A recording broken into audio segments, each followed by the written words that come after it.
The first rover sent to Mars was the Sojourner rover, which launched on July 4th, 1997. 6 years later, NASA sent the rover Spirit to Mars, which launched June 10, 2003. Another rover later that year launched from Mars. Opportunity launched on July 7, 2003. The final rover was sent to Mars was Curiosity, which launched on November 26, 2011. All these rovers plus other orbiters were sent to Mars in search of life on another planet. If not for life forms, but the conditions for it. The scientists at NASA had multiple problems to face.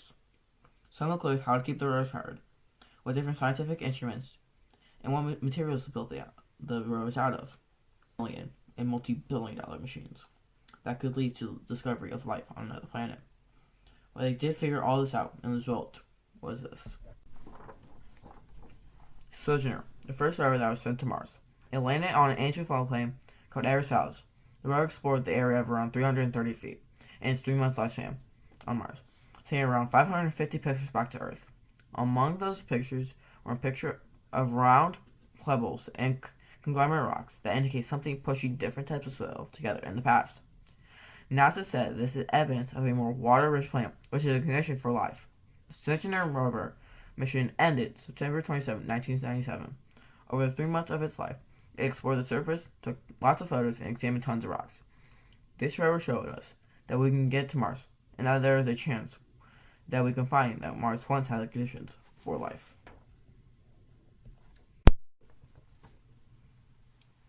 After the launch of the Sojourner rover, NASA did not send another rover to Mars for another 6 years. But on June 10, 2003, at 1:58 p.m., they launched the next rover to Mars, Spirit. The rover landed in Ganymede craters, Mars, on January 4, 2004. Later that year, NASA sent another rover with along with Spirit. The rover Opportunity launched on July 7, 2003.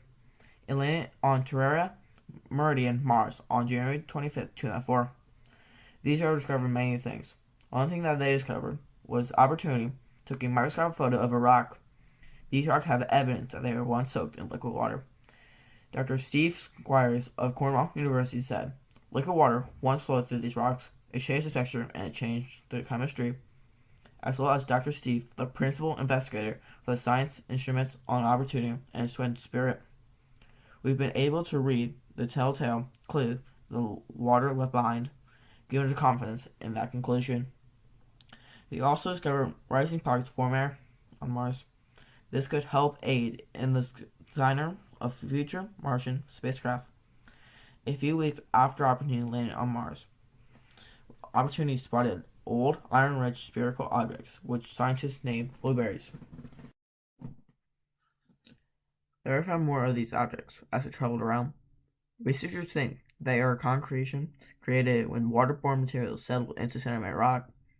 Opportunity was also exploring at the rim of the Endeavour crater. An area called the Madievich Hill was found to contain clay materials. This discovery implies that the area was once exposed to water. The rover Spirit took images that the NASA scientists first overlooked. Evidence in them points towards it being biosignatures of early forms of life. There are a new study published which suggests rocky outcrops and regolith form of opaline silicon that rovers photographed in the Ganymede crater in 2007 potentially have these biosignatures, which are natural traces of current or past life. Spirit had also found basaltic rock by the rover's landing spot. These rocks strongly suggest the area was caused by a volcanic eruption, which water mixed with the magma. The final rover so far that NASA had sent to Mars was Curiosity. It launched November 26, 2011. It touched the ground on August 6, 2012. The minutes before the confirmation of the rover's safe landing was called the 7-minute terror.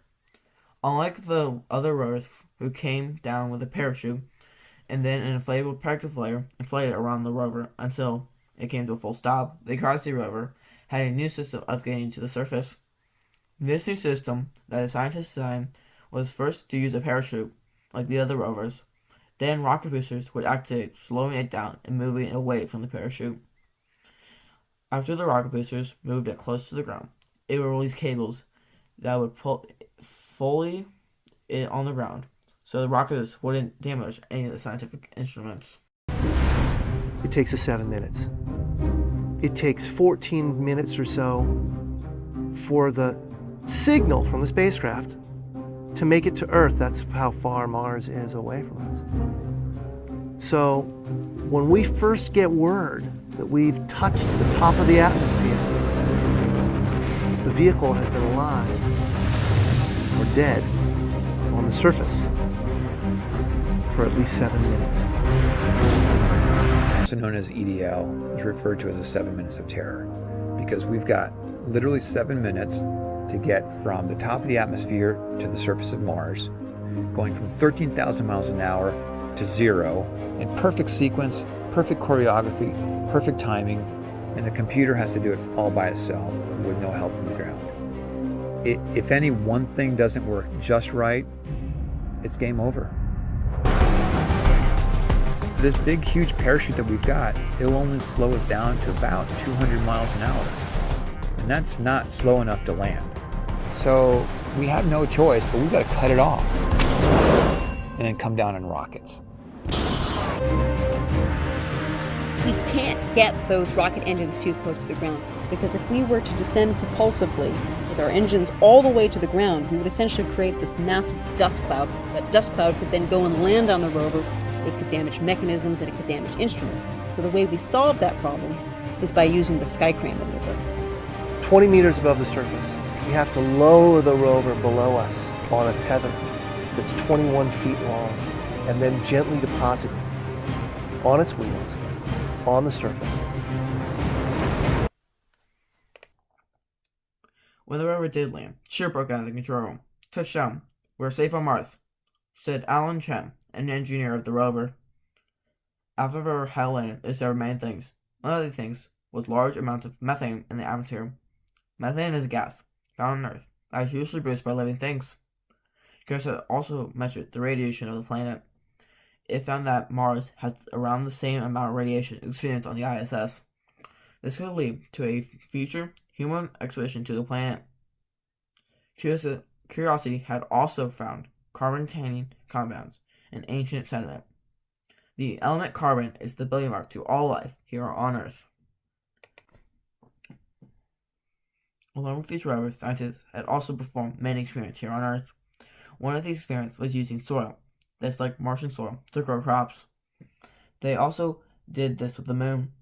They grew tomato, rye, radish, pea, leek, spinach, canola, and chives, and more in this experiment. With the experiment, the crops produced only slightly less than the regular amount, and it produced more than what the moon soil did. The only change that the scientists made was they added cut up grass to fertilize the soil and to fluff it up. This allowed water to pass through the soil and to allow the roots to grow. Without this, the crops wouldn't have lasted long.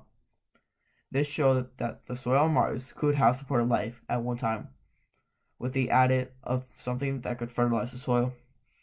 This would help support a future expedition to Mars or colony as long as we have water there as well. All of these rovers experienced in other vehicles sent to Mars were sent there to find the life on another planet. And if we do, it could be a huge discovery. It could open our eyes to what else could be in the universe. We can make trade routes with them. We can find other forms of life on many other planets. It could open our eyes to what's out there, how small we are in this massive universe. Of course, there are many bad things that could come from this, like wars. But we have to learn from our past to keep this from happening with a new world that could be right around the corner in the near future.